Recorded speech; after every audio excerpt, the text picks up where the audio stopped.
35-36 निवडणूक झाल्या सगळे. 36 हा. निवडणुका. हा? हो कुठं निवडून गेला कोण हा? नाही कसं येणार एवढं हे दादर काय बारीक आहे का? हा? बिनविरोध होऊन द्यायचं नाही हे माझं काम आहे. हा. 1992 सालीच मी निवडून आलो. बारामती तालुक्यातील माळेगाव सहकारी साखर कारखान्याची मतमोजणी बारामतीतील प्रशासकीय भवनात दुसऱ्या दिवशी देखील सुरू आहे. मात्र याच्यामध्ये एक उमेदवार असे आहेत की 1992 पासून प्रत्येक निवडणूक ते लढलेले आहेत. शिवाजी कोकरे. कितवी निवडणूक आहे आताची? 6वी निवडणूक आहे. कारखान्याची 6वी. आणि आमदारकीची 20वी आणि खासदारकीची 4 झाले. 4 झाले. आणि ग्रामपंचायत म्हणजे गाव सदस्य आले फक्त बिनविरोध होऊन द्यायचं.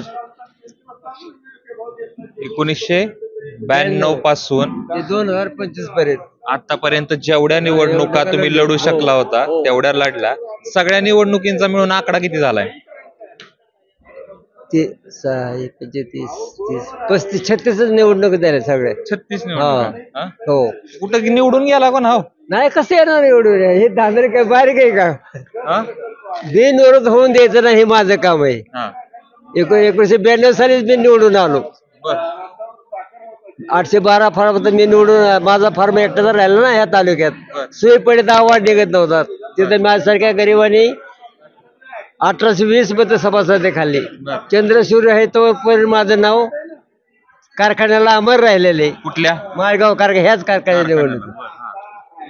हे कोणी पुसू शकत नाही की मी इलेक्शन खेळलो म्हणून. माझं नाव जे मरेपर्यंत चंद्रसूर्य तोपर्यंत माझं नाव आहे. आता मला सांगा प्रचार कसा करताय? तुम्ही एकटाच आहे का? नाही एकटाच यायचं काय आपल्याला न्याय झाला म्हणून आपण त्याला न्याय मागतो ना. माझा एक मी ट्रॅक्टर घेतला होता 28 साली ऊस वाहतूक योजनेत. 3/11/88 ट्रॅक्टर घेतला. ऊस वाहतूक योजनेतनं म्हणजे काय मला कंत्राट गरिबी मिळालं नाही. 91 साली माझं एक जणांनी लावून घेतला संचालकाने. तर ते लावून घेतल्यानंतर माझ्याकडून 20,000 रुपये खाल्ले. आता 20,000 रुपये खाल्ले मला सांगले म्हणले मुकदम तुम्हाला पैसे देतील तिकडे जा तुम्हाला देतील. कारखाना बंद झाल्यावर कारखाना बंद झाले पैसे बघायला गेलो तर मुकदमाला तुमचा माझा काय संबंध आहे? आता ह्याला पैसा काय बापायच का? आता तुम्ही आपलं म्हणलं नुकतीच कारखान्याची निवडणूक लागली माळेगाव कारखान्याची. म्हणलं आपलं पैसे निघण्यासाठी आपला अर्ज तयारी केला खिशात घातला. असे कोपरे खिसे असं माझ्याकडे. बरोबर. ते त्याच्यात त्या टाकला ते गेलो फारुवारला घड्याचे मी घेतलं एक नंबर.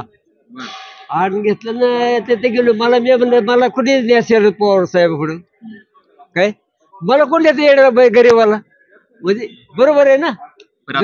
मला सांगा तुम्ही साधारण सांगताय 35 एक निवडणुका लढल्या बरोबर. निवडून कुठं आलात का नाही? निवडून आलो माळेगाव कारखान्यातच पहिलेच निवडणुकीत. डिपॉझिट जप्त नाही. डिपॉझिट जप्त झालं नाही म्हणून निवडून नाही म्हणजे 1856 मध्ये 1820 मध्ये पडली ना सभासदाची. संचालक झाला तुम्ही? अहो झालोच नाही. ते काय झालं ते काय चेअरमन सुद्धा झालो. संचालक काय बोलता चेअरमन सुद्धा मी झालो. अच्छा. हो आज मी आता घरटी फिरली बरं का. प्रत्येकाच्या दारात जाऊन आले सायकली प्रचार केलाय. आज मला कमीत कमी जरी नाही म्हणत तरी सगळं मध्ये एक नंबर तरी मी एक तरी मत मला आगाव पडला असतं. मला एक गोष्ट सांगा की आता प्रचार कसा केला? तुम्ही म्हणताय सायकल केला. आता उमेदवार आहे तुम्ही बरोबर. किती मतं पडलेत आतापर्यंत? 54 झाले तेव्हा मगाशी बघून आलोय मी. आता किती झालं हे मला काय सांगता येणार नाही. सगळे उमेदवार आतमध्ये. मी कालपासून बघतोय तुम्ही बाहेर फिरताय. बसून तर काय करायचंय? फायदा ते झालं असेल ते वाढणारच आहे ना. काय मिळलं असेल ते त्याच्यापेक्षा बसलं वाढणारच का? पण निवडून येणार नाही तुम्हाला पहिल्यापासून माहितीच आहे मला. पण ही जर पण विरोध झाली असेल निवडणूक बरं का तर मी हे आता जे निवडणूक हे दोघात कम्प्लिमेंट झालं असतं तर मी एकट्याने ह्याला 24 तारखेपर्यंत गुलाल टाकून दिला नसता. हे काळ्या दगड रे गे मी एकट्याने ह्याला फिरायला लावलं असतं गटात. प्रचार कोणत्या मुद्द्यावरती करता तुम्ही? लोकांना तुम्ही असं म्हणता मी सायकलीवरती प्रचार करतो किंवा सायकल करतो. कोणते मुद्दे घेऊन तुम्ही गेला होता लोकांपुढे? लोकांपुढे काय अन्याय झाला नाही पाहिजे. गोरगरीब कुठलं एखाद्या संचालक आपल्या निवडणूक लागली तर संचालक आपल्या दारात आला पाहिजे. बिनविरोध झाले कोण कोणाला विचारतो? उद्देश फक्त हाच की लोकशाही टिकली पाहिजे. हो, लोकशाही जिवंत राहिली पाहिजे. बरं. हे आपलं काय संविधान बचलं पाहिजे. हे राष्ट्रीय सोनिया गांधीचं कार्यकर्ता आहे. बरं. बारामतीत फक्त मी एकटाच माझ्या घराला काँग्रेसच्या झेंडा आहे. म्हणजे आता 1991 पासून तुम्ही पंचायत समिती असाल, हो. ZP असाल, कारखाना असेल, आमदारकी असेल, खासदारकी हो. असेल, ग्रामपंचायत पण लढता ना? हो, ग्रामपंचायत बिनविरोध करून दिलं नाही. 1,97,000 कारखाना बिनविरोध करून दिला बरं का, हे तावरे गटाला. हा. आणि मी म्हणत मी तुम्हाला हे केले तर मला तुम्ही ग्रामपंचायतीला सरपंच पदाला बिनविरोध द्या बरं का. तर ते काय म्हणले, तुमच्या मंडळीला घेतो. हा. मंडळीला कशाला म्हणलं, तिथं काय चेपा कराय घ्यायचा का हाफिसात बसत उमेदवार संजय करत असं काय करायचं मंडळी घेऊन? हा. मला सरपंच पद द्या आणि बिनविरोध करा. अच्छा. नाही म्हणले तिन्ही गटात वाढ नवर बायकोचं फॉर्मेट टाकलं. अच्छा. कुठलाच वार्ड बिनविरोध नाही. 5 वाजेपर्यंत गुलाल टाकून दिला. मला एक गोष्ट सांगा की आता तुम्ही लढता आहात, किती वर्ष अशा पुढे लढत राहणार निवडणूक? मरेपर्यंत लढत राहणार. हो, एक माघार घेणार नाही. करोडो रुपये दिले तरी ऐकणार नाही. ही आपली शेवटची जिद्द आहे. पण लोक असं पण म्हणतात ही चर्चेत राहण्यासाठी लढतात म्हणून. नाही चर्चेचा काय संबंध आहे?